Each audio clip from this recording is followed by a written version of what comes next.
Tiga oknum polisi Polresta Palembang yaitu FG, DS, dan RM yang ditangkap anggota Paminal Bid Propam Polda Sumsel masih dalam proses pemeriksaan intensif di salah satu ruangan Propam secara tertutup. Ketiga oknum polisi tersebut tertangkap tangan diduga akan melakukan pemerasan terhadap warga yang terlibat kasus narkoba. Oleh ketiga oknum polisi tersebut, warga yang terlibat kasus narkoba dipintai uang sebesar 12 juta rupiah. Ditambahkan Kabid Propam Polda Sumsel Kombes Polisi Hendro Wahyudi, ketiga oknum polisi tersebut diamankan berawal dari pengaduan masyarakat.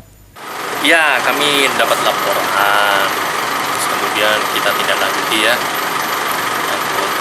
laporan tersebut dengan paminal kita, terus ya, kita amankan untuk kita proses selanjutnya.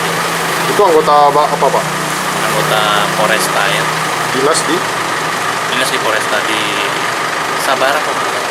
Berapa? Narkoba, kemudian mungkin dimintain uang ya. Berapa Pak dia dipintai ini Pak? Hah? Berapa nominal yang dipintai oleh anggota Polresta itu? Itu 12. Sementara itu, Kapolresta Palembang Kombes Polisi Cahyono Prawoto yang coba dikonfirmasi masih enggan memberikan keterangan apapun. Bahkan orang nomor 1 di Polresta Palembang ini langsung pergi menaiki mobilnya. Dengan diamankannya tiga oknum polisi Polresta Palembang ini tentu harus menjadi perhatian pimpinan Polri di Polresta agar lebih tegas dan memperhatikan para anggotanya. Firman Hidayat, Aji Delia, PAL TV.